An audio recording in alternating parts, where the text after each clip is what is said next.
Hello, hello les amis, bienvenue les sons du dimanche. Dans cette 5e semaine, nous sommes en train d'étudier l'évangile de Marc. On va finir aujourd'hui le chapitre 4 et à partir de demain, on va commencer avec le chapitre 5. On a dans le chapitre 4 un Jésus qui a énormément agi, énormément interagi, parlé, prêché. Et finalement, à la fin de la journée, c'est l'heure d'aller dans un endroit calme. Et il va donc demander qu'on rentre dans la barque et qu'on puisse partir sur le lac de Galilée. Avant de parler de la leçon d'aujourd'hui, je voudrais encore une fois t'inviter à faire partie de notre communauté sur WhatsApp. Donc nous avons une communauté, tu reçois des articles, les leçons de l'école de sabbat, la newsletter et bien d'autres choses sur la communauté. Donc si tu ne fais pas encore partie, en bas de cette vidéo, il y a un lien qui t'enverra, si tu regardes sur un téléphone portable par exemple, qui t'enverra sur une invitation pour rejoindre la communauté. Et comme ça, tu n'auras pas à chercher les vidéos, elles vont arriver rapidement sur ton téléphone, en plus des articles et bien d'autres choses. Je vous ai dit que cette semaine, j'allais vous parler de cette collection des véritables zéros. Ça, c'est le volume qui parle des valeurs sociales. Donc, chaque jour, il y a l'histoire d'un personnage bien connu de toute la vie, quoi. Comment dire ça, de la société en général. Et puis, on va faire des applications concernant à certains thèmes qui sont importants. Par exemple, dans ce volume, on va parler de la loyauté, fidélité, l'amitié, l'esprit critique, la solidarité, la compassion, la paix, le sentiment patriotique. Et à titre d'exemple, par exemple, ça commence avec l'histoire du père de la nation indienne. Donc on va parler ici de comment les choses sont passées en Inde et finalement arriver à l'histoire de Gandhi. Et par cette histoire, on va arriver à des valeurs morales qui sont très importantes pour les enfants. Donc ce sont des livres que tu peux acheter pour tes enfants, mais aussi pour offrir à d'autres enfants qui ne sont pas peut-être chrétiens ou de l'Église. Après, on va voir une histoire qui raconte un peu le parcours des Vaudois dans les Alpes italiennes. Et il y a un Noël où les Vaudois persécutés vont sombrer dans un hiver extrêmement froid. Donc, parle aussi de la fidélité, du courage, et ainsi de suite. Donc, très intéressant, des histoires que le préadolescent pourra lire pour s'en inspirer pour sa propre vie. Donc, je vous le recommande, des véritables héros. Demain, on va expliquer un peu le 2e volume. Donc, si tout est bon, si tu es prêt, passons donc à la leçon de ce dimanche. Leçon du dimanche, donc nous sommes dans Marc chapitre 4, à partir du verset 35 jusqu'à 41, 6 versets qui racontent cette histoire où Jésus, fatigué de la journée, beaucoup d'interventions, comme on a constaté, il commençait ses journées très tôt en se consacrant, mais visiblement, à la fin de la journée, il était très très fatigué. Donc Jésus demande aux disciples de s'éloigner de la rivière. Ils vont passer à l'autre bord. On connaît bien l'histoire. Effectivement, mes amis, j'ai pu faire un tour en bateau sur le lac de Galilée. Et les vents sont assez impressionnants, sont assez forts. Donc c'était une journée normale d'été, mais qui avait beaucoup de vent. Et j'imagine quand il y a vraiment... Vous savez que dans cette région, il y a de l'air chaud avec de l'air froid qui vont se croiser parce qu'il y a la Méditerranée qui n'est pas très loin et tout l'air chaud qui vient de je ne sais pas où, qui se croisent. Et puis souvent, il y a des vents forts et des pluies torrentielles dans cette région. Bon, c'est ça aussi qui permet d'avoir beaucoup d'agriculture autour parce qu'il y a énormément d'exploitation agricole tout autour. Donc c'est un endroit qui est loin d'être sec comme d'autres régions en Israël. Donc, et tout à coup, il y a cette tempête, tout le monde est là-dedans, et Jésus, qui très tôt est capable de se lever très tôt pour aller prier et s'engager dans sa consécration, il est tout aussi capable de dormir au milieu d'une tempête, parce que c'est une nacelle, c'est pas... À mon avis, ce n'est pas un immense bateau, c'est une petite nacelle, bien plus petite que celle que j'ai pu prendre sur le lac. Donc j'imagine que ça tanguait beaucoup plus que ce que j'ai pu constater par moi-même dans un jour qui était plutôt calme. Donc, ça devait vraiment tanguer. Les gens étaient, à mon avis, tous mouillés. Et le récit nous dit que l'eau commençait à rentrer. Donc, la situation était grave, quoi. Donc, comment, d'abord, Jésus peut dormir dans une situation pareille? Mes amis, la Bible parle aussi du sommeil du juste, non? Je pense que quand la personne est en paix, quand la personne est sa conscience est tranquille, elle peut se reposer même si parfois il y a de turbulences. Une des choses que j'apprécie le plus dans cette confiance que Dieu nous donne quand nous avons des soucis, des choses difficiles à affronter, c'est de rester serein malgré tout.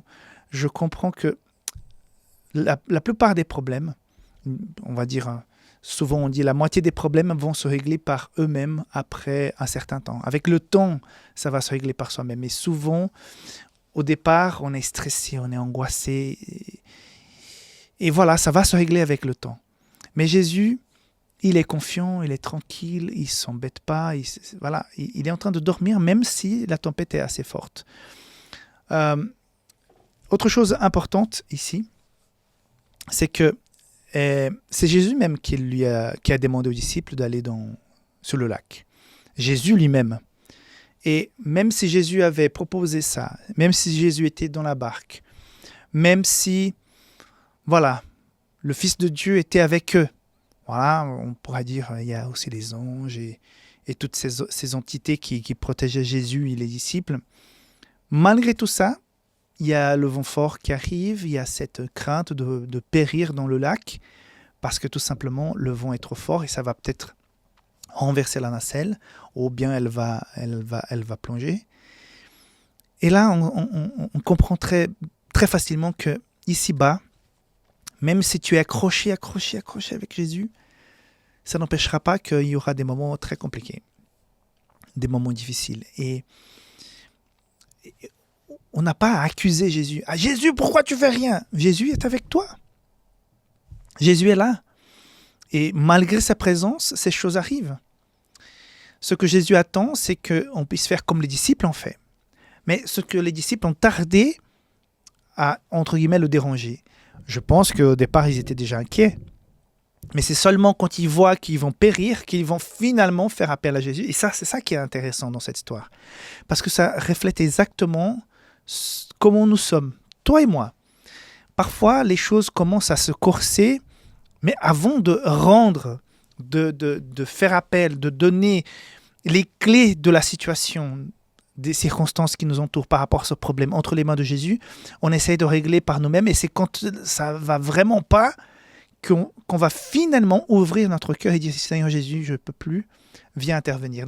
Donc, cette histoire, elle est très intéressante parce que c'est la nature humaine qui est décrite dans cette histoire. Nous avons cette tendance à la dépendance, on règle les problèmes par nous-mêmes, on est autosuffisant, ça va, je gère. Et finalement, c'est quand il ne pouvait plus gérer, c'est que Jésus va être interpellé. Et Jésus se lève, il va faire deux choses qui sont impressionnantes. Première chose, on va constater le pouvoir de sa parole. La parole de Jésus a un pouvoir. Donc si Jésus te dit quelque chose, si Jésus nous promet quelque chose dans sa parole a une puissance qui est là. Donc quand on lit la parole de Dieu, quand on est inspiré par ce livre, quand on sent que Dieu, par les conseils qu'il nous donne la parole de Dieu, les exemples, et tu sens que Jésus est en train de te parler par le Saint-Esprit en disant « Mais écoute, ça va pas. Va vers la droite. Ne continue pas par ce chemin-là. » Donc, si on décide de suivre, d'entendre sa parole, on va pouvoir recevoir aussi, on va pouvoir constater, voir le pouvoir de son intervention dans notre vie, parce que si c'est promis dans la parole, ça va s'accomplir aussi dans notre vie. Donc, cette puissance, parce que Jésus dit « Silence, tais-toi ». Il dit comme ça au lac, silence, tais-toi, et puis tout à coup, le calme. Donc, quelle puissance! Ils sont étonnés de la puissance de la parole de Dieu. Donc, cette parole n'a pas changé. Cette puissance est toujours disponible. Donc, je pense que nous sommes loin de on va dire profiter, je vais dire ça, de profiter de toute la puissance de la parole dans notre vie. Je pense c'est comme notre cerveau, il a une capacité de faire beaucoup plus, mais on utilise une toute petite quantité. Je pense que la parole de Dieu a beaucoup plus de puissance. Et parfois, je dis, Seigneur, je voudrais plus de ta présence dans ma vie. Je voudrais vivre plus d'expériences. Et je sais que je ne suis pas à 100% de ce que j'aurais pu être parce que il me manque des choses. Et je pense que tu as la même sensation. On peut aller beaucoup plus loin avec le Christ parce qu'il y a une puissance énorme qui est à notre disposition. Deuxième point, c'est ce qui dit au verset 40, « Pourquoi avez-vous ainsi peur? Comment n'avez-vous point de foi ?» Donc, voilà, vous avez peur, pourquoi? En plus, j'étais dans la barque. Physiquement, j'étais là, ils avaient quand même peur. Donc, exercez la foi. Et Jésus est en train de dire, mais arrêtez un peu, exercez votre foi. Je discutais l'autre jour avec un frère qui a été pendant longtemps directeur financier dans plusieurs institutions de l'Église. Il racontait, j'étais émerveillé d'écouter ces histoires.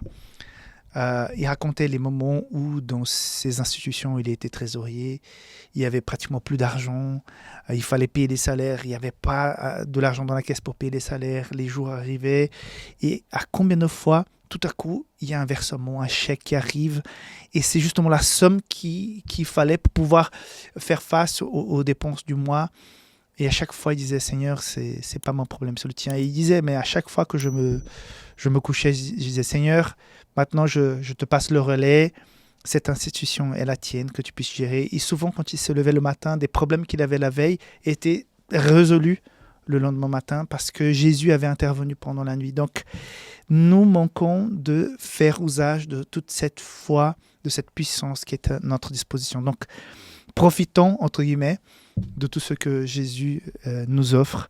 Et cette expérience de la barque, de cette mer qui est calmée par Jésus, montre que nous avons quelque chose de puissant à notre disposition, mais qu'il faut saisir et qu'il faut s'imbiber de cette présence du Saint-Esprit pour pouvoir agir. Que Dieu te bénisse et que tu puisses mettre en pratique ce pouvoir de Dieu dans ta vie aujourd'hui. Bye bye, à demain.